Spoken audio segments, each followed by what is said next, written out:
छत्रपती शिवाजी महाराज हे आपली सगळ्यांचीच प्रेरणा आहे. पण छत्रपती शिवाजी महाराजांचा इतिहास हा सगळ्यांना आपल्याला माहिती असलं तरी त्यातल्या मायनर गोष्टी ज्या असतात त्या कळत नाहीत आपल्याला. सगळ्यात महत्त्वाची गोष्ट की हा जो तुम्ही इतिहासाचा छंदाबद्दल बोलले की बॅकग्राऊंड ते असल्यामुळे किंवा एक परंपरा असल्यामुळे सगळ्या गोष्टी तुम्हाला आवड निर्माण झाली, परंतु ते सगळं असताना तुम्ही जो बिझनेस करता आहात तिकडे तुमचा कल कसं काय वळाला? की गड किल्ल्यांची जी आज अवस्था आहे याबद्दल तुमचं मत काय आहे? हे रिस्टोर केले गेले पाहिजे का? कारण की ते ऑब्व्हियस आहे की प्रेरणा आहे. कुठल्याही गड किल्ल्याकडे जर आपण बघितलं तर वरमान करून बघावं लागतं आणि ती कुठली तरी वेगळीच शिकवण आहे. बरोबर.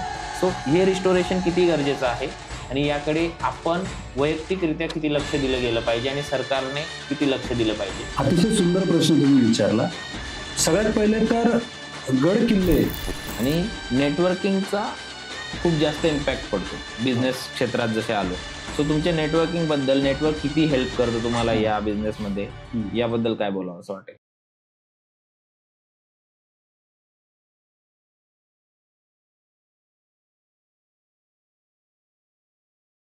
नमस्कार मित्रांनो, पुन्हा एकदा तुमचं स्वागत आहे द सोशल लेन्स पॉडकास्टवर. जसं की तुम्हाला माहितीच आहे, प्रत्येक वेळी प्रत्येक पॉडकास्टमध्ये प्रत्येक एपिसोडमध्ये मी एक नवी स्टोरी, नवी प्रेरणा आणि नवा बिझनेस तुमच्यासमोर मांडायचा प्रयत्न करतो आणि त्यातून काय काय गोष्टी आपल्याला शिकता येतील, आपल्या प्रेक्षकांना शिकता येतील याची काळजी घ्यायचा प्रयत्न करतो. तर याच गोष्टीला धरून मी आज पुन्हा एकदा एक अशा व्यक्तिमत्वाबरोबर बसलो आहे की जे मागच्या 14-15 वर्षापासून पुण्यात एक सक्सेसफुल बिझनेस रन करतायत, व्यवसाय रन करतायत. त्यातल्या त्यात ते एक इतिहासप्रेमी आहेत आणि खूप जास्त त्यांचा इतिहासा रिलेटेड अभ्यास आहे. त्या रिलेटेडच त्यांचा बिझनेस देखील आहे जे ते मागच्या 14-15 वर्षापासून पुण्यामध्ये रन करत आहेत.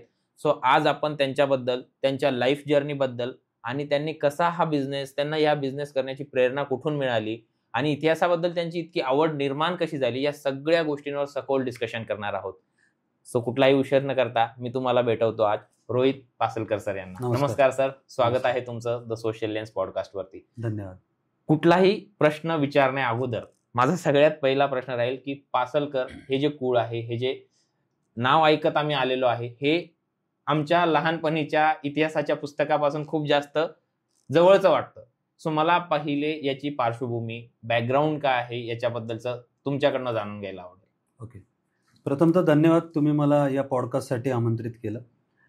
पासलकर हे नाव इतिहासामध्ये खूप मोठं आहे. ती आमच्या पूर्वजांची पुण्याई म्हणायला लागेल. तर ज्यावेळेस छत्रपती शिवाजी महाराजांनी स्वराज्य स्थापनेचा जो प्रयत्न सुरुवात केली त्यावेळेला वीर बाजी पासलकर हे आपल्या सगळ्यांनाच माहिती आहे. बरोबर. हे त्यांच्या वडिलांसारखं व्यक्तिमत्व होतं आणि खूप जवळचं होतं. तर पुण्यावरती जेव्हा आदिलशाहीची पहिली स्वारी झाली त्यावेळेला वीर बाजी पासलकरांनी आपला प्राण त्याच्यात गमावला गेला. पुरंदरच्या इथं ती लढाई झाली. हा, आणि तिथून कुठंतरी हे सगळ्यांचंच म्हणणं आहे की तिथून कुठेतरी स्वराज्यासाठी आपण बलिदान देऊ शकतो, ह्याचं एक परफेक्ट एक्झाम्पल त्यांनी सेट केलं. त्यानंतरही बरेच पासलकर लोक जी की इतिहासाला अज्ञात आहेत ती स्वराज्याच्या सेवेत राहिली गेली आणि तिथूनच आम्हाला ती प्रेरणा मिळाली आणि आम्ही प्रयत्न करतोय की आमच्या पूर्वजांनी जे काही संचित करून ठेवलंय त्याच्यावरती आम्ही कसे खरे उतरू शकतो ह्याचा आम्ही प्रयत्न करतोय. त्यामुळे कदाचित ही इतिहासाची आवड ही उपजतच कुठेतरी असेल असं मला वाटतं.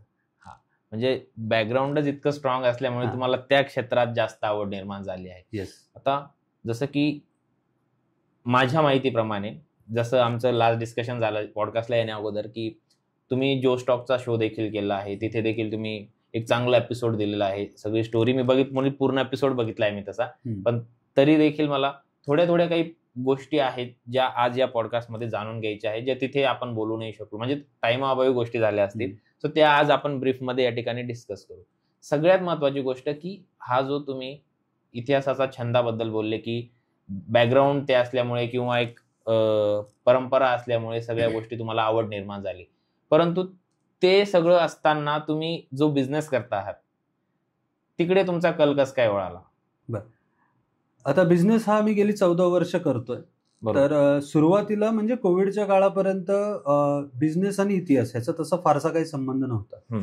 त्याच्या आधी मला इतिहासामध्ये इंटरेस्ट होता, पण जागा बघणे किंवा काय करणे, पण एक सखोल अभ्यास जो म्हणतो तो त्याच्या मुळाशी नव्हता. साहजिक बिझनेस रन करताना आपल्याला वाटतं की आपण खूप काही ट्रेनिंग्स घ्यावे, कारण की बिझनेसची तशी पार्श्वभूमी आमच्या म्हणजे घरात तेवढी नव्हती.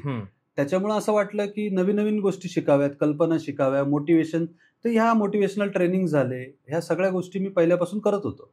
पण जेव्हा कोविडचा वेळ आला त्यावेळेला खरं कळलं की आता ह्या गोष्टी आपल्याला कितपत आपल्या आयुष्यात इम्प्लिमेंट करता येतील. बरोबर. बिझनेस पूर्णपणे ठप्प झाला होता, भविष्याचे कुठलेच वेध दिसत नव्हते आणि आता असं वाटलं की सगळं संपलेलं आहे. जी काही ट्रेनिंग आजपर्यंत आपण घेतली, जे काही मोटिवेशनल लेक्चर्स ऐकली, ह्या सगळ्या जो काही अभ्यास केला तो प्रॅक्टिकली फेल वाटायला होताना लागला दिसत होता. होता. हा, रिअल लाईफमध्ये थेरॉटिकल ते फार छान होतं, पण रिअल लाईफमध्ये ज्यावेळेस आपण एंटर करतोय आणि रिअल डिफिकल्टीज फेस करायला जातोय, थोडक्यात काय की तुमच्याकडं बिझनेसचे, पैशाचे सगळे स्रोत संपलेत, बरोबर. तुमची पर्सनल लाईफ पूर्णपणे हॅम्पर झाली, तेव्हा काय करायचं ह्याचा कुठलाच मार्ग दिसत नव्हता. तर कधी कधी आपल्याला भविष्याचा वेध घेता येत नसेल राईट. तर परत पुन्हा इतिहासाकडे आपल्याला जावं लागतं. तशीच काहीची परिस्थिती झाली. खूप वाईट वेळेला माझ्यासमोर इतिहासाचं पुस्तक आलं. छत्रपती शिवाजी महाराज हे आपली सगळ्यांचीच प्रेरणा आहे. बरोबर. पण छत्रपती शिवाजी महाराजांचा इतिहास हा सगळ्यांना आपल्याला माहिती असला तरी त्यातल्या मायनर गोष्टी ज्या असतात त्या कळत नाहीत आपल्याला. ते पुस्तक जेव्हा माझ्या समोर आलं, मी वाचायला लागलो, तेव्हा मला कळलं आपले प्रॉब्लेम फार लहान आहेत. ह्या माणसाने इतक्या प्रॉब्लेम्समधून जर का सोल्युशन काढलं, एक एवढी मोठी प्रेरणा निर्माण केली, तर आपले प्रॉब्लेम आपण काय घेऊन बसतोय. मग मला इतिहासात गोडी निर्माण झाली. म्हणून मग मी इतिहासाचा अभ्यास करण्याला सुरुवात केली.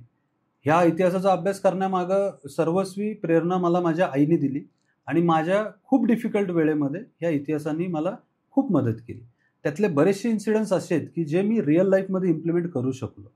नॉट ओन्ली पर्सनल लाईफ किंवा आपण म्हणतो ना एक मोटिवेशन घ्यायचं, पण अगदी जर का छत्रपती शिवाजी महाराजांच्या इकॉनॉमिक्सचा, स्वराज्याच्या कोणी जर का विचार केला, त्याच्यावरती जर का अभ्यास केला, तर रिअल लाईफ फायनान्शियल क्रायसिस सुद्धा त्याच्यामधून सॉल्व्ह होतात. राईट. तर ह्या गोष्टींची मला प्रेरणा तिथून मिळाली. बरं. आणि आता त्यावेळेला जसं म्हटलं, मग असं वाटलं की इतिहास हेच आपलं संचित आहे. म्हणजे मला एक गोष्ट लक्षात आली की बेसिक कॉन्सेप्ट जे आहेत त्या बदलत नाहीत, त्याचे इम्प्लिमेंटेशन फक्त बदलतात. राईट. जे आपल्या पूर्वजांनी करून ठेवलेलं आहे त्याच्यावरती त्यांनी बरंच काम केलंय. सगळ्या गोष्टी असतील, स्थापत्य असू द्या, इकॉनॉमिक्स असू द्या, आपली पर्सनल लाईफ असू द्या, आपलं अध्यात्म आहे. आज आपली भारताची एवढी मोठी हिस्ट्री आहे, त्याचा एवढा मोठा ठेवा आहे. तर ह्या गोष्टी फक्त आता ऍप्लिकेशन्स बदललेत. म्हणजे फॉर एक्झाम्पल काय, पण मूळ तेच आहे त्याचं. मूळ तेच आहे. तर ह्या मुळावरती जर का आपण अभ्यास केला तर आपल्याला आपले जे आता जे प्रॉब्लेम्स आहेत हे तुम्हाला रिलेव्हंट वाटतील कुठेतरी आणि तुम्ही त्याच्यावरती नक्कीच मात करू शकता. मग ह्याचा मला फायदा होत गेला आणि त्यानंतर मी हिस्टॉरिकल प्लेसेस व्हिजिट करायला सुरुवात केली. मग मला हिस्ट्रीबद्दल प्रेम करायला माझ्याकडे एक टूल होतं की जे माझं प्रोफेशन होतं. बरोबर. Interior designing. राईट. मग मी याच्यात विचार केला की आजकाल जे ट्रेंडिंग आहे, तुम्ही इंस्टाग्रामवर याच्यावर तुम्हाला बरेच रील्स येतात, बरेच लोकांचे येतात, फॅन्सी डिझाईन्स दिसतात. हा. तर मग मी म्हटलं की आपलं जे बेसिक मूळ आहे म्हणजे भारतीय स्थापत्यकला हे खूप मोठा सब्जेक्ट आहे, तर त्याच्यावरती आपण काम करावं आणि आपण त्याच्याशी रिलेटेड कामांसाठी डिझाईन्स आपण त्याच्यावरती थीम्सवरती काम करूया आणि त्याच्यात आपली गोडी पण आहे, त्याच्यातून बराच अभ्यास करायला मिळतो. मग याच्यावरती आम्ही हळूहळू आता या 2-3 वर्षात काम सुरू केलंय आणि त्याच्यामध्ये आम्ही खूप स्टडी करतोय कुठल्या गोष्टींचा आणि त्याच्यावरती आम्ही इम्प्लिमेंट करायचा प्रयत्न करतोय. जे मूळ आहे आपलं ते पुन्हा परत रिस्ट्रक्चर्ड करून नवीन पिढी समोर ठेवायचं किंवा त्याच्यातून काय आपल्याला आनंद घेता येईल ह्याचा प्रयत्न आम्ही करतोय.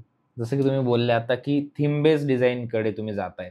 सो आता याचे एक्झाम्पल तर तुम्ही 100% द्याल आम्हाला की तुम्ही काय काय केलेत, परंतु जर थीम बेस्ड डिझाईन करायची धरली, आपण विचार केला तर त्याच्यासाठी कोणत्या कोणत्या गोष्टींची पूर्वतयारी करावी लागते याच्याबद्दल थोडंसं आपण. आता बेसिकली थीम बेस्ड मध्ये पण बऱ्याच थीम्स आहेत. म्हणजे जर का तुम्ही आज बघाल तर युरोपियन थीम्स आहेत, बोहो थीम्स आहेत, ह्या सगळ्या मॉडर्न आर्किटेक्चरल थीम्स आहेत. जेव्हा मी त्याच्याबद्दल आपण आता नाही बोलत आहे, पण हेरिटेज ज्या थीम्स आहेत म्हणजे जसं महाराष्ट्रीयन आर्किटेक्चर झालं, नॉर्थ इंडियन झालं, साऊथ इंडियन झालं, ह्या आपल्या भारतातल्या एक मूळ थीम्स आहेत. म्हणजे मंदिरांमध्ये जर का तुम्ही बघाल तर नागर शैली आहे, भूमिजी शैली आहे, अशा वेगवेगळ्या शैलीज आहेत. तर पहिली गोष्ट तर काय, हे सगळं का करायचं, पहिली गोष्ट की थीम बेस्ड डिझाईन का करायचं, कारण की तुम्ही ज्यावेळेस मंदिरात जाता त्यावेळेस तुम्हाला कुठेतरी शांतता अनुभवायला मिळते, तो फीलच वेगळा असतो. बरोबर. एखाद्या जुन्या तुम्ही राजवाड्यात जर का गेलात तर तुम्हाला ते सांगायची गरज नाही लागत तो राजवाडा आहे. तिथे गेल्यानंतर तो जो वाईब आहे व्यक्त होतं, ती स्ट्रक्चर व्यक्त करतं की हा राजवाडा आहे. बरोबर. तर ती वास्तू स्वतः बोलली पाहिजे. बरोबर. मग त्या गोष्टीसाठी आपल्याला मूळ संकल्पना जी आहे म्हणजे मंदिरांची झाली, वाड्यांची झाली, राजवाड्यांची झाली, किल्ल्यांची झाली, ही मूळ संकल्पना समजून घेणं हे गरजेचं असतं.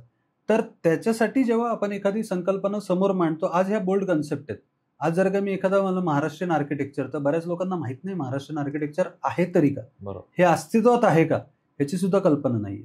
तर हे ज्यावेळेस आपण बोल्ड कन्सेप्ट मांडतो त्यावेळेला आपण एखाद्या म्हणजे फॉर एक्झाम्पल महाराष्ट्रीयन आर्किटेक्चरचं देतो मी तुम्हाला, की तुम्ही शनिवारवाडा घ्या किंवा अगदी मेनवलीला, वाईजवळ मेनवली म्हणून गाव आहे, तिथं नानासाहेब फडणवीसांचा वाडा आहे.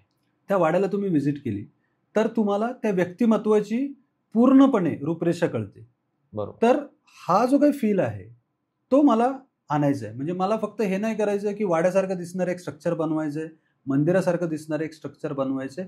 त्याच्यामध्ये गेल्यानंतर जो तुम्हाला आजही फील क्रिएट होतो, त्या व्यक्तिमत्वाबद्दल तुम्हाला जो आदर निर्माण होतो, या सगळ्या गोष्टी मला आज ह्या आर्किटेक्चरमध्ये आणायच्या आहेत. ह्या विचाराने आम्ही काम सुरू करतो. मग त्याच्यासाठी प्लेसेस व्हिजिट करणं, वेगवेगळ्या विषयावरची पुस्तकं वाचणं. आता मी तुम्हाला मेणवलीचं एक्झाम्पल दिसतं, तसंच माटे सरांचं मराठी शाहीची स्थापत्यकला म्हणून आहे, मराठा आर्किटेक्चर, याच्यावरती अविनाश सोनी सरांनी खूप मोठं काम केलं.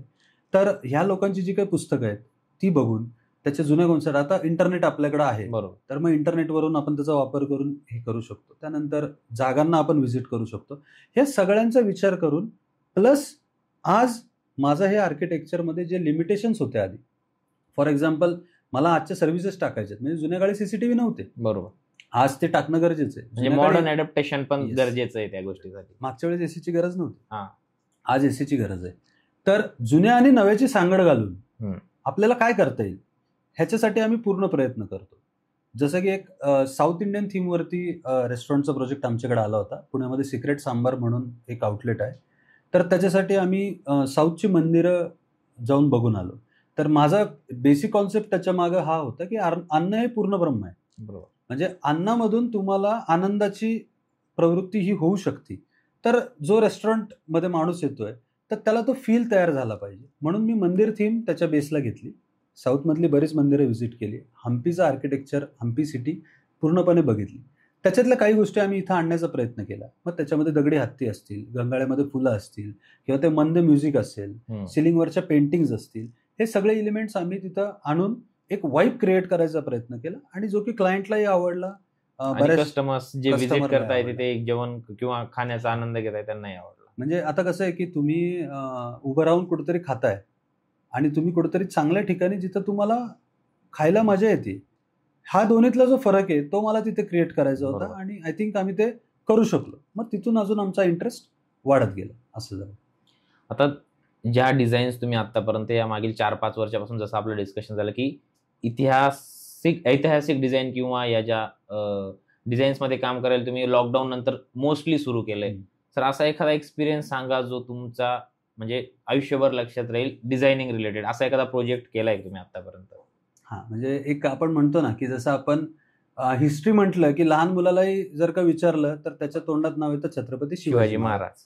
तर शिवाजी महाराजांनीच आपल्याला प्रेरणा दिली, आणि त्यांच्यासाठी त्यांच्या रिलेटेड गोष्टींवरती आपण काहीतरी काम करावं हे बरेच वर्षापासून म्हणत होतं, पण तशी अपॉर्च्युनिटी यायला हवी. बरोबर. आणि आत्ता रिसेंटली आम्हाला ती एक अपॉर्च्युनिटी आली. म्हणजे आत्ता छत्रपती शिवाजी महाराजांचे जे आत्ताचे वंशज आहेत, सातारा गादीचे छत्रपती श्री उदयनराजे भोसले, त्यांच्या जलमंदिर या निवासस्थानावरनं आम्हाला काही रेफरन्सेसनी एक छोटं काम आलं. तर त्यामुळं आम्ही ताराराणी, म्हणजे छत्रपती शिवाजी महाराजांचा दुसरा मुलगा राजाराम राजे, त्यांची पत्नी ताराराणी बाईसाहेब, की ज्यांनी स्वराज्यासाठी खूप मोठं कॉन्ट्रीब्युशन दिलं, ते आपल्या सगळ्यांना माहितीच आहे. तर त्यांच्या पूजेतलं काही तख्त आणि काही वस्तू ह्याच्यावरती आम्हाला काम करायचं एक अवसर मिळालं, आणि ते माझ्यासाठी एक ड्रीम प्रोजेक्ट होता, आणि तो आता आम्ही त्याच्यावरती काम करताय. हा, आणि म्हणजे ती एक आपली आस्था जी आहे त्याच्या मागची, ती तिथं व्यतीत करायला मिळते. तर हा सगळ्यात मोठा आनंद आहे आजपर्यंतचा.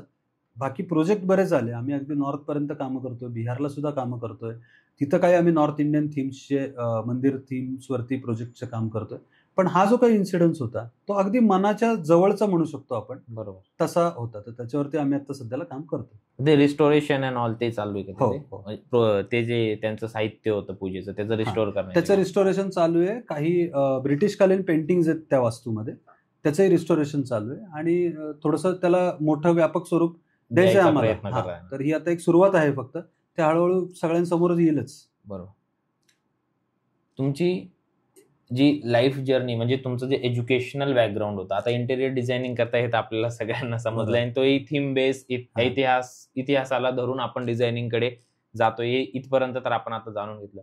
पण बालपण पुण्यातच गेलंय तुमचं, राईट? आम्हाला थोडंसं तुमचं बालपण आणि थोडंसं एज्युकेशन रिलेटेड गोष्टी ज्या तुम्ही आम्हाला सांगायला आवडेल या गोष्टी थोड्याशा. बालपण माझं पुण्यातच गेलं मोस्टली. शिक्षण माझं नूतन मराठी विद्यालय नुमवी, जी की मराठी शाळेत खूप एक चांगली वेल एस्टॅब्लिश खूप जुनी शाळा आहे, तर तिथं माझं शिक्षण झालं पूर्ण 1ली ते 10वीपर्यंत. त्यानंतर 11वी-12वी मी सायन्स बॅकग्राऊंडनी केली. मी 12वी काय पास होऊ शकलो नाही आणि मग त्यावेळेला काय पर्याय नव्हता म्हणून मी इंटिरियर चूज केलं. 12वी पास न होता इंटिरियरला ऍडमिशन भेटतं 10th मधून डायरेक्ट डायरेक्ट. तर त्यावेळेला इंटिरियर फक्त असं होतं की काही ना काहीतरी करायचं आणि लवकर संपवायचा, इझी टू गो कोर्स आहे म्हणून ते केलं. ऑप्शन नव्हता म्हणून बेसिकली ते केलं. पण ती कमी कुठेतरी आजही भासतीये की आपण एक बेसिक क्वालिफिकेशन पूर्ण करू शकलो नाही. तर इंटिरियर नंतर आर्किटेक्चर रिलेटेड कोर्सेस केले. पण मग आता मी अजूनही मी शिकतोय, म्हणजे असं नाही की शिक्षण पूर्ण झालंय. शिक्षण तर कधीच पूर्ण नाही. तर अकॅडमिक मास्टर्स एका कोर्सला मी ऍडमिशन घेतलंय, जे की MA इंडॉलॉजी म्हणून कोर्स आहे आणि ज्याच्यामध्ये भारतीय पुरातन कला किंवा भारतीयचा जो काही प्राचीन इतिहास आहे त्याच्या संदर्भात मग हे कुठेतरी माझ्या आवडीशी रिलेटेड पण आहे. प्लस मला जे मनात एक रुखरुख होती की मी 12वी क्लिअर नाही करू शकलो, तर त्याचं मी कुठेतरी एक कम्प्लिशन करतोय. तर ही सगळी आहे. लहानपण खूप छान गेलं आणि नुमवी सारख्या शाळेत शिकल्यामुळं म्हणजे कुठले स्ट्रगल किंवा असं नाही सांगता येणार. बिझनेसमध्ये आल्यानंतर मात्र खूप स्ट्रगल झाले आणि स्ट्रगल अजूनही चालू आहे, पण आता स्ट्रगल करायला मजा येते. आता म्हणजे पळावं वाटतं त्या स्ट्रगलच्या मागे. ते मेंटल स्ट्रेस तेवढा नाहीये जो इनिशियल डेज मध्ये आपल्याला फेस करावा लागतो. कदाचित तो आपण म्हणत होतो की कुठल्या तरी वेगळ्या गोष्टींच्या मागे आपण पळत होतो. ते म्हणतात ना की goal of every goal is a peace. तर तो आता कुठेतरी मिळतोय कारण की आवडीचं काम आपण करतोय. बरोबर. तर एज्युकेशन फार मोठं काही झालेलं नाहीये, पण खूप चांगली लोक मला या वेळेत मिळाली आणि चांगल्या लोकांच्या गाठीभेटी झाल्या आणि त्यांच्याकडून बरंच शिकतोय आणि पुढेही ह्या क्षेत्रामध्ये खूप शिकायची इच्छा आहे. आणि नेटवर्किंगचा खूप जास्त इम्पॅक्ट पडतो बिझनेस क्षेत्रात जसे आलो. सो तुमच्या नेटवर्किंग बद्दल, नेटवर्क किती हेल्प करतं तुम्हाला या बिझनेसमध्ये, याबद्दल काय बोलावं असं वाटेल? बिकॉज नेटवर्क हेच आपलं नेटवर्क डिसाईड करतं. बरोबर. जसं की सगळेच लोक म्हणतात. सो नेटवर्कचं इम्पॉर्टन्स थोडंसं आपल्या प्रेक्षकांना तुम्ही एकदा सांगू. खरं तर एक सांगू का, म्हणजे नुमवी सारख्या मराठी शाळेत शिकलो आणि तिथं भाषा सोडून द्या, मी भाषेबद्दल नाही बोलत की इंग्लिश थोडं आम्हाला कमी येत असेल किंवा काय, पण जो कॉन्फिडन्स लागतो एकमेकांशी इंटरॅक्ट करायला किंवा अनोळखी माणसाशी बोलायला, मग तो कोणीही असू दे. 2 मिनिटासाठी तुम्हाला एखादा सिक्युरिटी गार्ड भेटला तर तुम्ही त्याच्याशी असं बोललं पाहिजे की त्यांनी परत कधी आले तुम्ही नाही पाहिजे. तर ही सुरुवात तिथून कुठेतरी झाली की तो कॉन्फिडन्स बिल्टअप झाला आणि नेटवर्किंगचा खूप फायदा होतो. वेगवेगळ्या क्षेत्रातील लोक भेटतात. आता इतिहासामधले लोक, तोच एक्सपिरियन्स जाणून घ्यायचा की तुम्हाला नेटवर्कमुळे असा कोणती गोष्ट जी साकार होऊन आली ज्याची तुम्ही अपेक्षाही नव्हती केली. आज जिथं कुठं आहे मी आणि जिथं कुठं असेल भविष्यात ते नेटवर्कमुळेच असेल. बरोबर. एवढं मी सांगू शकतो. आता नेटवर्कमध्ये जर का म्हणाल तर मला आता जशी इतिहासाची आवड लागली तसं मग मी मोडी लिपी शिकायला गेलो. तिथं काही लोकांची माझी ओळख झाली. तिथूनच आज मला या छत्रपती शिवाजी महाराजांच्या आत्ताच्या जलमंदिर मधलं काम करायला मिळतंय किंवा आता ह्या नेटवर्क वाढत वाढत गेल्यामुळे अगदी बिहारपर्यंत आपण कामं करतो. तर हे नेटवर्किंगमुळेच झालं. प्रत्येक माणूस ह्याच्या कॉन्टॅक्टमध्ये बरीच लोक असतात, पण तुम्ही त्यांच्याबरोबर कसे संबंध प्रस्थापित करता हे खूप मॅटर करतं. मग तो कोणीही असू दे. म्हणजे एक वेळेला मी तुम्हाला सांगतो की माझ्या ऑफिसच्या समोर एक माणूस बराच वेळ थांबला होता. शेजारचं ऑफिस त्याला तो तिथे आला होता आणि त्याला अपेक्षित होतं की ते उघडेल म्हणून. मी अर्ध्या तासाने बाहेर पडल्यावर तो माणूस तिथेच होता. तर त्याला फक्त मी म्हटलं या बसा, उभं कशाला राहतंय. बरोबर. तर आम्ही फक्त सोबत चहा घेतला. मी त्यांचं नाव जाणून घेतलं नाही, त्यांनी माझं जाणून घ्यायचा प्रयत्न केला नाही. आता माझ्याकडे माझं काम चालू होतं आणि 3 महिन्यांनी त्या माणसाने मला फोन केला आणि त्यांनी मला नगरमध्ये एक काम दिलं. तर हे कशामुळे होतं, तर नेटवर्किंगमुळे होतं. तुम्ही कसं जोडता आणि आपलं बिहेवियर दुसऱ्यांशी कसं हे पण मॅटर करतं. जसं की आत्ताचा तुम्ही इन्सिडेंट सांगितला. तर या सगळ्या गोष्टी आम्हाला बालपणापासून शिकायला मिळाल्या. इतिहासातून त्याची खूप प्रेरणा मिळाली आणि त्या नेटवर्किंगमुळेच आपलं नेटवर्क कुठेतरी वाढत चाललेलं आहे. तर नेटवर्क आम्ही म्हणजे मी तरी पैशाच्या ह्याच्यात त्याला जोडत नाही. तुमची मेंटल ग्रोथ किती होतीये, तुम्ही किती लोकांपर्यंत पोहोचताय आणि किती लोकांशी तुम्ही संबंध प्रस्थापित करताय, हे आय थिंक असं नेटवर्क आहे की जे इम्पॉर्टंट गोष्ट, खूप इम्पॉर्टंट आहे आणि ते तुमच्यापासून कोणी हिरावू नाही शकत. बरोबर. म्हणजे आपण कुठल्याही पातळीला कधीही पडलो, पण जर नेटवर्क आपलं स्ट्रॉंग राहिलं तर तिथून लेवल पर्यंत यायला आपल्याला टाइम नाही लागत. अगदी बरोबर. म्हणजे लॉकडाऊन मध्ये मला आठवतं की मला असं वाटलं की आता मी इंटिरियर मध्ये पुन्हा जाऊच नाही शकणार, पण नेटवर्क कामाला आलं. म्हणजे जसं लॉकडाऊन ढळला तसं जुन्या क्लायंट लोकांनी मला अप्रोच केला, त्यांची कामं मी करायला सुरुवात केली. तर हे सगळं नेटवर्कमुळंच झालं आणि त्याच्यामुळेच मी तुम्हाला म्हटलं ना, आज जे काय आहे ते नेटवर्कमुळे आहे आणि खूप मेजर रोल प्ले करतो नेटवर्क तुमचा.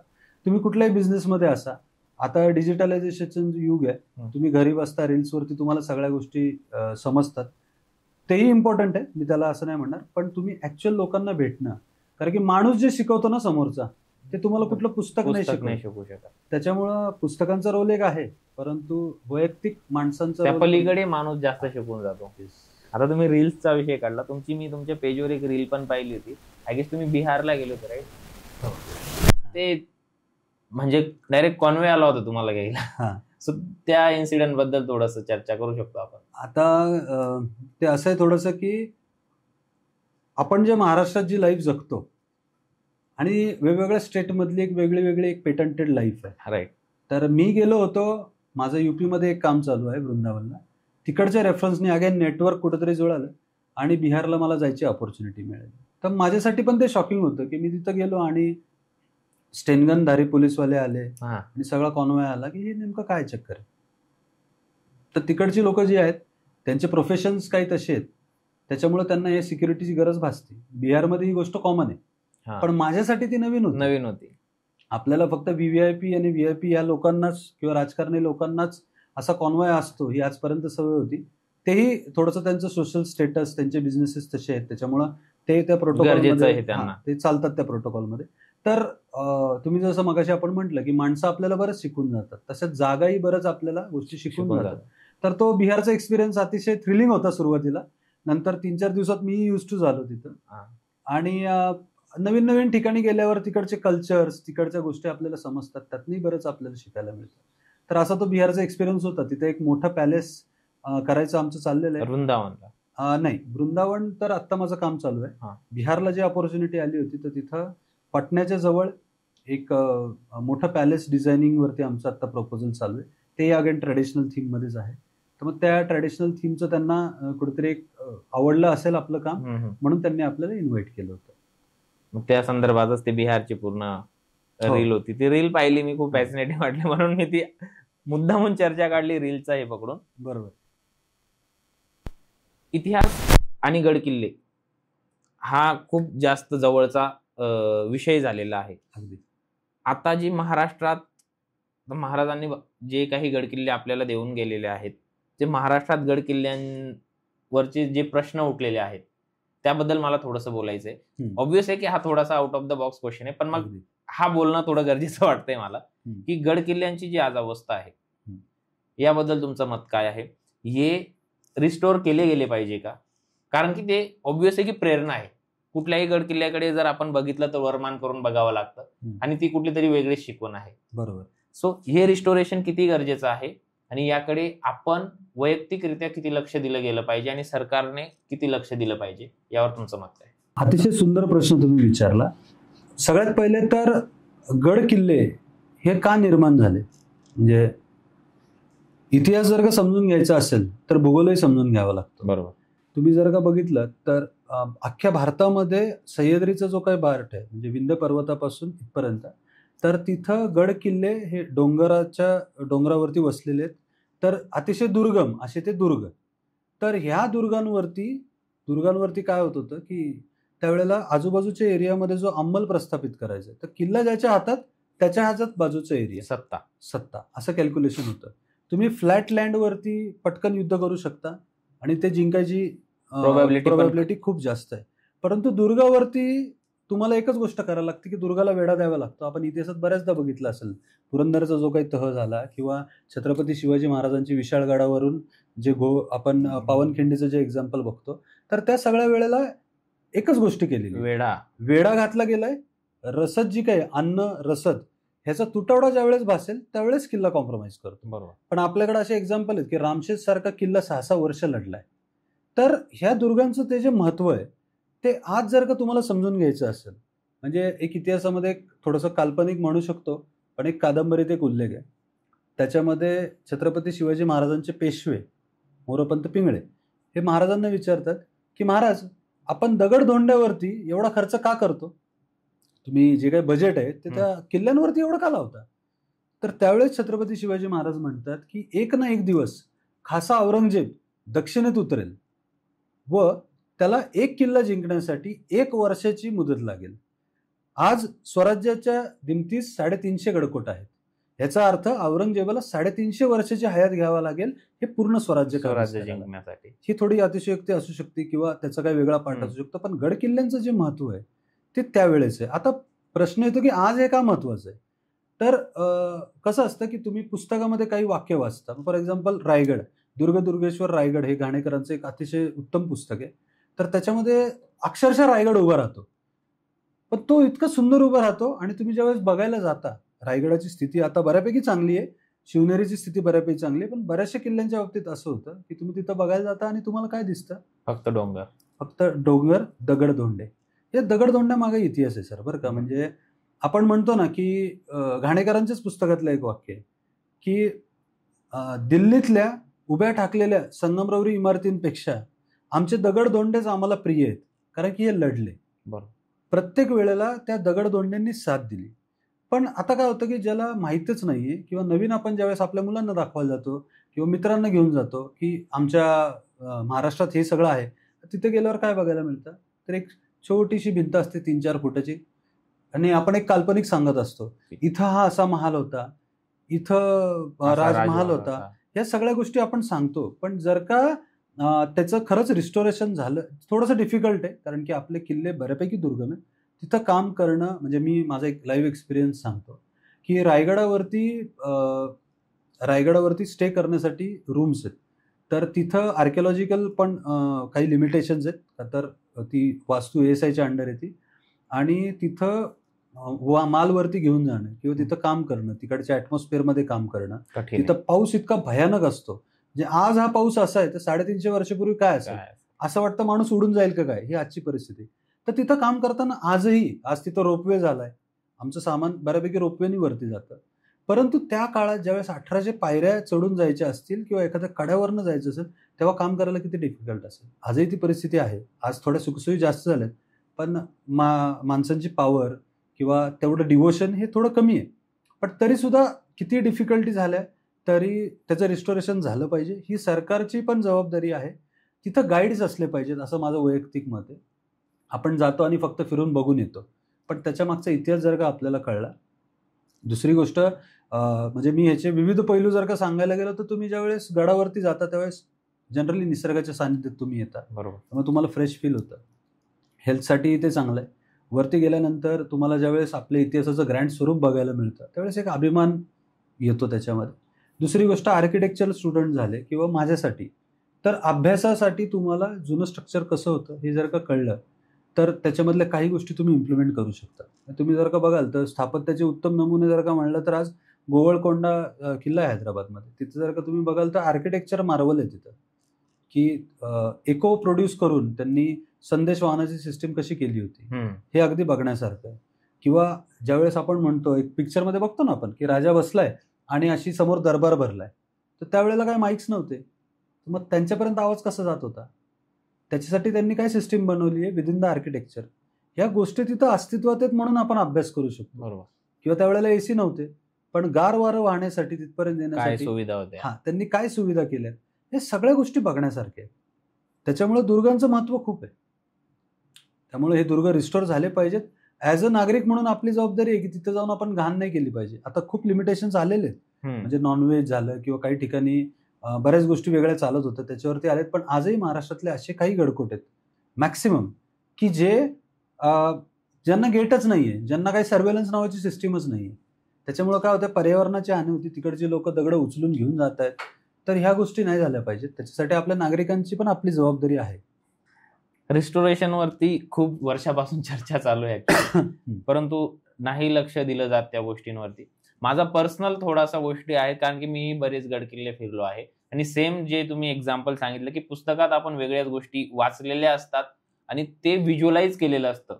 ऍज अ इतिहासप्रेमी म्हटलं किंवा इतिहासात रुची असल्यामुळे पहिलेपासून मी पण बऱ्याच गोष्टी इतिहासासंदर्भात वाचलेल्या आहेत. महाराजांचे बरेच पुस्तकं पण वाचलेले आहेत. त्याच्यामुळे जे व्हिज्युअलायझेशन करून आपण जातो त्या किल्ल्याचं किंवा त्या स्थापत्याचं आणि तिथे गेल्यानंतर जे बघायला मिळतं त्याच्याने खूप दुःख होतं पर्सनली मला तरी. मग त्या गोष्टीमुळे मी हा क्वेश्चन इथे विचारला होता की केलं पाहिजे, कारण की 7 अजुबे म्हटलं, ह्या सगळ्या गोष्टी आपले जे बाहेरचे देश, आता US झालं, इंग्लंड झालं, यांचे जे जुन्या काही कलाकृती आहेत त्या आजही त्या लोकांनी खूप जास्त प्रमाणात सांभाळून ठेवल्या आहेत आणि खूप जास्त त्या गोष्टींवर लक्ष पण दिलं जातं आणि अभिमानाने त्या गोष्टी दाखवतात पण. आपल्याही काही गोष्टी त्यांनी सांभाळून ठेवल्या आहेत जर बघायला गेलं तर. आता अगदी ह्याच्यामध्ये थोडंसं तुम्हाला मी असं म्हणेन की आपल्याकडे अकॅडमिक जो काही अभ्यासक्रम आहे ह्याच्या बाबतीतला तो फार उशिरा आला. तुम्ही जर का बघाल की आपला इतिहास जिथून सुरुवात होतो, जिथून आपल्याला सिग्निफिकन्सेस मिळतं, बेसिकली इतिहास म्हणजे काय की ज्याचे पुरावे आपल्याला मिळू शकतात. तर जो सगळ्यात पुरातन पुरावे आपल्याला मिळतात ते अगदी हडप्पा मोहेंजोदडो सिंधू संस्कृती आपण म्हणतो. आता ती भारतात नाही राहिली, ती बऱ्यापैकी पाकिस्तानात गेली, काही स्थळं भारतात आहेत. तर ह्याच्यावरती जे काम केलं तुम्ही जर का बघाल तर ह्याची सुरुवात ही फॉरेनर्सनी केलेली आहे. बरोबर. त्याचं कारण ही आहे की आपल्याकडे तसा कुठला अभ्यासक्रम नव्हता आणि त्यांच्याकडे तो पहिल्यापासून होता. त्याच्यामुळे त्यांच्याकडून आपल्या गोष्टींचं संवर्धन करणे किंवा त्याच्या रिलेटेड हिस्ट्रीवरती काम करणे, ह्या सगळ्या गोष्टी त्यांच्याकडून सुरुवात झाली. पण आता मी म्हणेल की आता खूप अभ्यासक्रम तसे आलेत, खूप लोक काम करतात. म्हणजे अगदी अभ्यासक्रम जरी बाजूला ठेवला तरी भावनेने सुद्धा बऱ्याचशा गड संवर्धन करणाऱ्या संस्था आहेत बरोबर की ज्या खूप काम करतात, खूप काम आणि अतिशय मेहनत करतात. माझ्याही कॉन्टॅक्ट मध्ये आहेत ते काही. तर अशी लोक आहेत आणि प्लस अकॅडमिक्स बऱ्याच गोष्टी चालू आहेत. त्याच्यामुळं आपला इतिहास हळूहळू ह्या थोड्याशा प्रोसेस लेंदी असतात, त्यामुळं वेळ लागतो याला. तेवढे टूल्स, तेवढे फंडिंग अवेलेबल होत नाहीत, त्याच्यामुळे काही वेळेला चॅलेंजेस येतात. पण सरकारने थोडंसं त्याकडं लक्ष दिलं पाहिजे आणि आपणही आपल्या हिस्ट्रीबद्दल किती जागरूक आहे ह्याच्यासाठी थोडे प्रयत्न प्रत्येकाने केले तर इंडिव्हिज्युअल प्रयत्नही केले तरी बऱ्याच काही गोष्टी आपण समोर आणू शकतो. बरोबर. तो थोडासा माझा पर्सनल क्वेश्चन होता, त्याच्यामुळे त्या गोष्टी थोड्याशा उलगडल्या. त्याच्यानंतर आता जर तुम्ही इतिहास खूप जास्त वाचला आहे, सो अशी काही गोष्ट आहे जी तुम्ही तुमच्या रिअल लाईफमध्ये खूप जास्त फील करता की या गोष्टीमुळे तुम्हाला प्रेरणा मिळते काम करण्याची, या गोष्टीमुळे तुम्हाला या आयुष्यात लढण्याची प्रेरणा मिळते बेसिकली, असा कोणता तरी इतिहासातला इन्सिडेंट आहे तो तुम्ही डायरेक्टली कनेक्ट करता? आता याच्यामध्ये 2 गोष्टी मी बोलू शकतो. सुरुवातीला इतिहास हा सगळ्यात पहिले तर भावनिक त्याच्यामध्ये अटॅचमेंट असते. मी थोडी ती आता बाजूला ठेवेल. प्रॅक्टिकल लाईफवरती मी सांगतो तुम्हाला. लॉकडाऊन नंतर जसं मी म्हटलं माझा बिझनेस खूप ठप्प झाला. फायनान्शियल कॅल्क्युलेशन्स कम्प्लिटली संपले. आपली बॅकग्राऊंड नव्हती, त्याच्यामुळं ते कॅल्क्युलेशन कसे रिस्ट्रक्चर करायचे ह्याच्यासाठी माझ्याकडे कुठलाच पर्याय नव्हता. तर छत्रपती शिवाजी महाराजांनी आपल्या गडकोटांसाठी रिझर्व्ह फंड्स ठेवले. ह्याचं एक पत्र आहे, म्हणजे हे मी कुठल्या कादंबरीतला वाचून नाही बोलत किंवा काय नाही. 1,75,000 होन हे त्यांनी रिझर्व्ह ठेवले. त्याच्यामध्ये कॅटेगरी केली की 50,000 होन हे निव्वळ रायगडासाठी आहेत.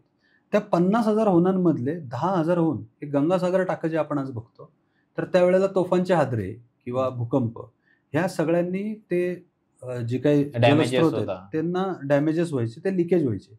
तर प्रत्येक वर्षी हे पाणी त्यातनं ड्रेन केलं जात होतं. त्याच्यामध्ये त्या खड्ड्यांमध्ये ज्या लिकेजेसमध्ये शिसं भरलं जात होतं आणि पाणी पुन्हा रिफिल केलं जात होतं. ह्याच्यासाठी शिवाजी महाराजांनी कुठलंही करंट ह्याच्यामधले जे काही पैसे आहेत ते वापरले नाहीत. त्यांनी ऑलरेडी फंड्स रिझर्व्ह ठेवले. मग हेच आपण आज आपल्या ऑर्गनायझेशनमध्ये करू शकतो. तुमची ऑर्गनायझेशन आहे, तुम्हाला कधी कम्प्युटर लागू शकतो, कधी कुठल्याही गोष्टी लागू शकतात, तर ह्याच्यासाठी तुम्ही रिझर्व्ह फंड का नाही क्रिएट करत? हे रिझर्व्ह फंड जर का क्रिएट केले तर तुमचा आत्ताचा जो काही फायनान्शियल आहे त्याच्यावरती तुमचा लोड कधीच येणार. बरोबर. ही प्रेरणा एक तर मी इतिहासातून शिकलो. दुसरी गोष्ट, आग्र्याची सुटका हा खूप क्रुशल टॉपिक आहे की जिथं सगळ्यांनीच असा सोडली होती. म्हणजे अफजल खान झाला, शाहिस्ते खान झाला, या सगळ्यानंतर विशालगडाचा वेढा झाला. परंतु ज्या वेळेला छत्रपती शिवाजी महाराज हे आग्र्यात कैद होते त्यावेळेस सगळ्यांनी आशा सोडल्या होत्या. की कदाचित आता परत काही गोष्टी होतील. परत स्वराज्य संपलं. आणि त्याच्या आधी इतिहासामध्ये बरेचसे एक्झाम्पल आहेत की ज्यांनी बंडखोरीचा प्रयत्न केला त्यांचा हाल काय झालेत ते. अगदी म्हणजे छत्रपती शिवाजी महाराजांचे वडील शहाजीराजे भोसले यांनी स्वराज्य स्थापनेचा खूप मोठा प्रयत्न केला होता. ती बंडखोरी होती त्यांच्या दृष्टीने जर का विचार केला, म्हणजे मुघलांच्या आदिलशाहीच्या दृष्टीने ती बंडखोरी होती.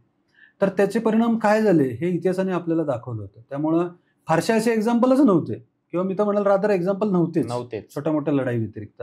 तर आग्र्यामध्ये की ज्यावेळेस माणूस समोरनं लढायला येतोय, तुम्ही लढताय किंवा पळून जाता इथपर्यंत ठीक आहे, पण आता तुम्ही त्या मगरीच्या वेड्यात ऑलरेडी गेलेला आहात, मगरीच्या घशात गेलात. त्यातनं बाहेर पडताना तुम्ही जे काही सुनियोजन केलं, म्हणजे आजही कदाचित काही त्याचा ललित भाग सोडला तर इतिहास कुठल्याच प्रेमींना हे माहित नाही आजही की आग्र्यावरून रायगडापर्यंत शिवाजी महाराज कसे आले, तो रूट कुठला होता. ही गुप्तता जी पाळली गेलेली, हे जे प्लॅनिंग केलं गेलेलं की आज आपल्यावर क्रायसिस आला, पण ह्याला आपण कशा पद्धतीने टॅकल केलं पाहिजे, हे आज आपल्या लाईफमध्ये ज्यावेळेस एखादा पर्सनल प्रॉब्लेम येतो किंवा बिझनेसमधला प्रॉब्लेम येतो, तर त्याच्यासाठी आपल्याला त्याच्यामध्ये वेळ किती आहे आणि आपण त्याचं कसं प्लॅनिंग करतो. आता आग्र्याची सुटका आणि रायगडावरती आगमन हे तर सगळ्यांना माहिती आहे. पण तुम्ही जर का बघाल तर रायगडावरती छत्रपती शिवाजी महाराज ज्या वेळेला परत आले त्यानंतरची पुढची 3.5-4 वर्ष युद्ध नाहीये. बरोबर. हे काय? कारण की तिथं गेले ते, जसं तुम्ही मगाशी म्हटला की पुस्तकं वाचणं आणि गडावरती जाणं याच्यामध्ये फरक आहे. तसंच मुघलांबद्दल माहिती असणं आणि ऍक्च्युअल मुघलांची इथं जाणं, तिकडचं सगळं एक बघणं, वातावरण बघणं, ह्याच्यामध्ये फरक आहे. तिथं जाऊन आल्यावर कदाचित शिवाजी महाराजांना हे रिअलाइज झालं असेल की मुघल साम्राज्य खूप मोठं आहे. आर्थिक बळ म्हणा, बरोबर, सैन्य बळ म्हणा, या सगळ्या दृष्टीने त्याचा जो काही पसार आहे तो खूप मोठा आहे. आणि औरंगजेबाच्या काळातच मुघल साम्राज्य अपरिमित सीमेला गेलं होतं, खूप मोठं साम्राज्य होतं. त्यांना आल्यानंतर हे लक्षात आलं की एवढ्या मोठ्या शत्रूबरोबर जर का लढा द्यायचा आहे तर आपण स्ट्रॉंग असलोच पाहिजे. बरोबर. नाही तर एखादा जसवंत सिंग येईल आणि आपलं घेऊन जाईल, सेम गोष्ट, आपलं स्वराज्य नेस्तनाबूत होऊन जाईल. मग त्यांनी 3.5 वर्ष ही घडी बसवलेली स्वराज्याची. त्याच्यामध्ये तुम्ही जर का बघाल तर फायनान्शियल इम्प्लिमेंटेशन्स खूप जबरदस्त आहेत, सैन्यबळ वाढवलं गेलेलं आहे. आणि त्यानंतर त्यांनी हे जे किल्ले परत गेले, म्हणजे जी तानाजी मालुसरेंची जी गोष्ट आहे ते 1670 साली त्यावेळेस त्यांनी ते परत घ्यायला सुरुवात केली, म्हणजे पूर्वतयारी केली की आपल्याला कळतंय का जर का आपल्यासमोर कॉम्पिटिशन मोठी आहे. तर सगळ्यात पहिले स्वॉट अनालिसिस लोक म्हणतात, 2 पावलं मागे जाऊन पुन्हा झडप मारावं लागेल. तर आजच्या डेटमध्ये त्याला एक सोकॉल्ड मॅनेजमेंट टर्म्समध्ये स्वॉट अनालिसिस ज्याला म्हणतात, तर तो स्वॉट अनालिसिस कदाचित शिवाजी महाराज, नाव वेगळं असेल पण तो केला त्यांनी. आणि मग त्याच्यावरती त्यांनी जे काही भरारी घेतली, मग तुम्ही तो इतिहास काढून बघाल जर का तर 12-15 किल्ले जे होते त्याचे 250 किल्ले पुढच्या 4 वर्षात झालेले. मग त्यांनी जी उडी मारली, दक्षिण दिग्विजय त्यांनी केला. दक्षिण दिग्विजय करताना त्यांना हे कळलं की काही लोक अलायन्स केली पाहिजेत, मी सगळ्यांबरोबर ऍट ए टाइम लढा नाही देऊ शकत. बरोबर. म्हणून बघाल तुम्ही तर खुदशाहीचा त्यावेळेला अलायन्स केलेला आहे. आणि मग त्यांनी ती दक्षिण दिग्विजय मोहीम केलेली आहे. 2.5 वर्ष छत्रपती शिवाजी महाराज इथं नाही आहेत, ते दक्षिणेत आहेत, पण आपला कारभार व्यवस्थित चालला, हे ऍडमिनिस्ट्रेशन त्यांनी लावून दिलं. तर हे जे काही त्यांचं ऍडमिनिस्ट्रेशन होतं, म्हणजे त्याच्यामध्ये बरेच फॅक्टर्स येतात की त्यावेळेला कर गोळा करण्याची जी काही पद्धत होती त्याला छत्रपती शिवाजी महाराजांनी कसं मोल्ड केलं. त्यानंतर आपण म्हणतो की आजच्या डेटमध्ये की फॉरेन पॉलिसीज, तर त्यावेळेला आपल्या भारतामध्ये म्हणजे महाराष्ट्रामध्ये किंवा स्वराज्यामध्ये जे काही मीठ होतं तर ते कमी दर्जाचं होतं, कमी क्वालिटीचं होतं आणि प्राइस जास्त होती. त्याच वेळेला बारदेश म्हणजे पोर्तुगीजांचा जवळचा गोव्याच्या साईडचा परिसर आहे, तिथं मीठ उत्तम प्रतीचं होत होतं आणि त्याची प्राइसही कमी होती. तर मग काय करायचं, आज जर का हे असं चाललंय तसंच जर का चालत राहिलं तर कोकणातला जो काही मिठाचा व्यवसाय आहे तो पूर्णपणे कदाचित बंद होईल उद्या जाऊन. हे छत्रपती शिवाजी महाराजांना तेव्हा कळलं. मग त्यांनी काय केलं, बारदेशवरनं जे काही मीठ येतंय स्वराज्यात त्याच्यावरती जबर टॅक्स बसवला, हेवी टॅक्सेस बसवले. तर तो टॅक्स एवढा वाढला की प्राइस त्याची अल्टिमेटली वाढून गेली. मग इकडचे जे लोकल आहेत त्यांना चालना मिळाली. तर ह्या जे काही ऍडमिनिस्ट्रेटिव्ह रिलेटेड गोष्टी आहेत ह्या आजही आपल्याला आपल्या लाईफमध्ये वापरता येतात आणि इम्प्लिमेंट होताना दिसतात. 100% इम्प्लिमेंट होतात सर. म्हणजे मी ते कॉन्फिडन्सली सांगू शकतो की खूप गोष्टी आहेत. पदोपदी शिवचरित्र किंवा पदोपदी आपला जो इतिहास आहे तो आपल्याला बऱ्याच गोष्टी शिकवून जातो, ज्या की आजच्या लाईफमध्ये, रिअल लाईफमध्ये 100% कामाला येतात. बरोबर. मीही बऱ्याच गोष्टींना समोर ठेवूनच काम करत असतो. आज बऱ्याच गोष्टी मला अजून वेगळ्या शिकायला भेटल्या की ज्या मी पुन्हा अजून इम्प्लिमेंट करू शकतो. आणि जर आता पुस्तकं वाचतात तुम्ही, तर असे कोणते जे पुस्तक आहेत बुक्स आहेत जे रिकमेंड कराल की ज्यातून जे नवीन व्यावसायिक उभे राहत आहेत किंवा ज्यांना व्यवसाय करायचा आहे त्यांना मदत होईल? ऐतिहासिक पुस्तक महाराजांचे झाले तेही चालेल. ओके. तर आता सगळ्यात पहिले जर का छत्रपती शिवाजी महाराजांचा बेसिक इतिहास समजून घ्यायचा असेल सोप्या भाषेत, तर बाबासाहेब पुरंदर यांचं राजा शिवछत्रपती म्हणून हे पुस्तक आहे की ज्याच्यातनं तुम्हाला एक एंट्री लेवल तुम्ही चांगल्या पद्धतीने शिवचरित्र समजून घेऊ शकता. आयडिया येईल प्रॉपर काय होतं ऍक्च्युली. आता थोडंसं काय होतं की इतिहासामध्ये खूप पार्ट आहेत. म्हणजे आपण म्हणायला गेलं तर इतिहास प्रेमी खूप आहेत, पण इतिहास अभ्यासक थोडे प्रत्येकाला तेवढा वेळ मिळत नाही किंवा काय नाही. तर टेक्निकल अभ्यास जर का शिवचरित्राचा करायचा असेल तुम्हाला, त्याच्यामधनं खरंच काहीतरी जर का घ्यायचंय आणि ललित कथा व्यतिरिक्त तुम्हाला आतमध्ये जर का जायचंय, तर श्री गजानन मेंदळेंचं राजा शिवछत्रपती म्हणून पुस्तक आहे. 2 खंड आहेत त्याचे, 2600-2700 पानांचं पुस्तक आहे, ज्याच्यामध्ये ईच अँड एव्हरीथिंग हे रेफरन्स दिलेत. म्हणजे त्याच्यामध्ये सगळ्या गोष्टींचा, सगळ्या इतिहासाच्या साधनांचा विचार केलेला आहे. ज्याच्यामध्ये फारसी असतील डॉक्युमेंट्स, डच असतील, फ्रेंच असतील, राजस्थानी डिंगल भाषेतले असतील, या सगळ्या जे काही रिलेव्हन्सेस आहेत. म्हणजे ज्यावेळेस छत्रपती शिवाजी महाराजांनी सुरत लुटली त्यावेळेस आपल्याकडं वर्तमानपत्र नव्हती, पेपर्स नव्हते, न्यूजपेपर, पण इंग्लंडमध्ये ते होते. बरोबर. तर त्याला वेळ लागला असेल कदाचित, आज लुटली म्हणून उद्या नाही त्याचंही आलेलं, पण त्याचे किंवा छत्रपती शिवाजी महाराजांचा आग्रा सुटका ह्याची नोंद तिकडच्या पेपर्सनी घेतलेली आहे. तर ह्या सगळ्या जेवढे काय अवेलेबल साधने आहेत ह्यांचा वापर करून मग ते मोगलांच्या दरबारातील काही त्यावेळेचे वाकियाज असतील किंवा डायरीज असतील, अकबरनामा झाला, ह्या सगळ्या गोष्टीचा वापर करून त्यांनी जे काही संच बनवलेला आहे तर तो खूप डीप आहे, तर तो नक्की वाचावा.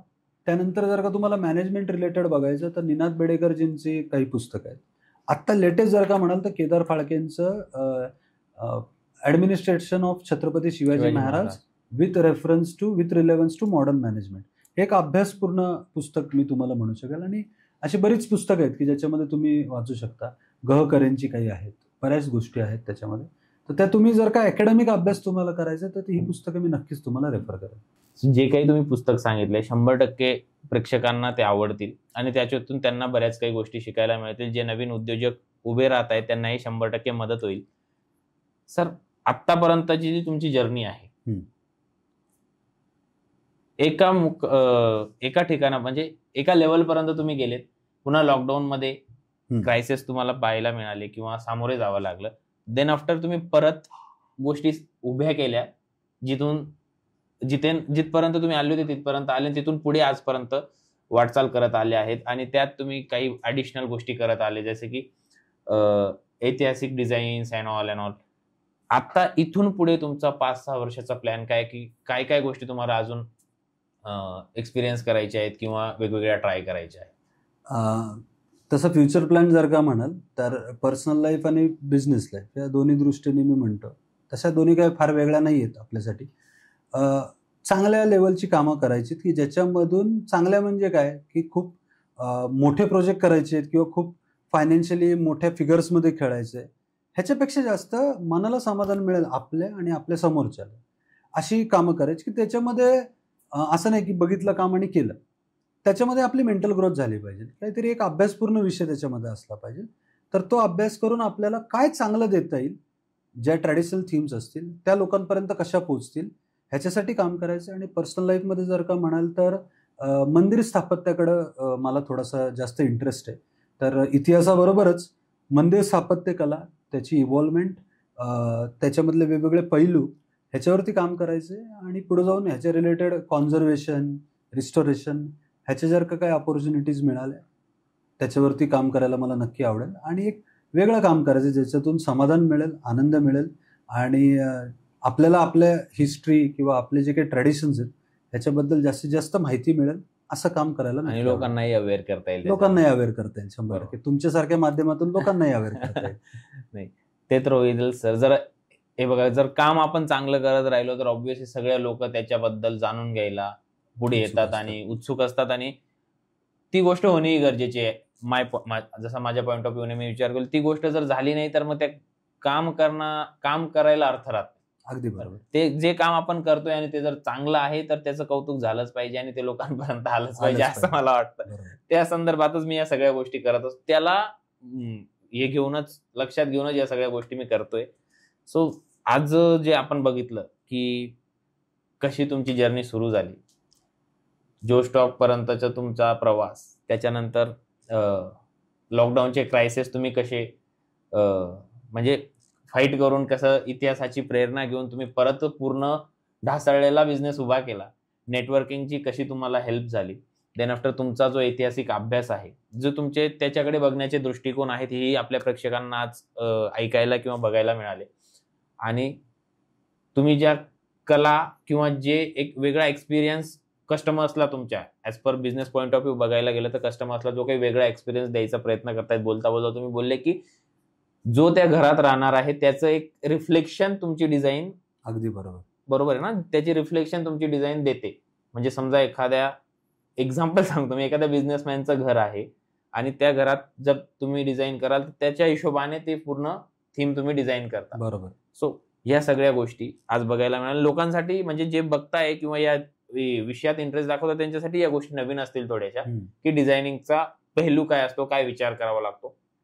त्याच्यानंतर जे गडकिल्ल्यांसंदर्भात आपलं डिस्कशन झालं, या सगळ्या डिस्कशन म्हणजे यातून बऱ्याच काही गोष्टी मला गॅरंटी आहे की प्रेक्षकांनाही नवीन काही गोष्टी शिकायला मिळाल्या असतील, मला देखील बऱ्याच नवीन गोष्टी शिकायला मिळाल्या. सो या ज्या सगळ्या गोष्टी आपण कव्हर केल्या, यातून मलाही आता माझ्या मधले 2-3 प्रश्न तुम्हाला वाटले असतील की मी ते कळकळीने विचारतोय रिगार्डिंग आपले जे किल्ले आहेत, किल्ले संवर्धन आहे त्याच्या संदर्भात. सो तुमची इतिहासातली रुची आणि माझ्या या सगळ्या गोष्टी मला वाटतं कुठे ना कुठे अलाईन होती. अगदी बरोबर. तो हा पॉडकास्ट संपणार आहे हे म्हणण्यापेक्षा इथून आपण पॉडकास्ट व्यतिरिक्त बऱ्याच काही नवीन गोष्टी अलाइनमेंट मध्ये करायला सुरुवात करू असं मला वाटतं. अगदी बरोबर. आणि त्यातून काहीतरी समाजासाठी, लोकांसाठी किंवा आपल्या महाराष्ट्रासाठी, देशासाठी आपल्याला करता येईल याची मी इच्छा बाळगतो. धन्यवाद सर, तुम्ही वेळात वेळ काढून. आज ऍक्च्युली तुम्हाला सगळ्यात महत्वाचं, आज 26 जानेवारी आहे.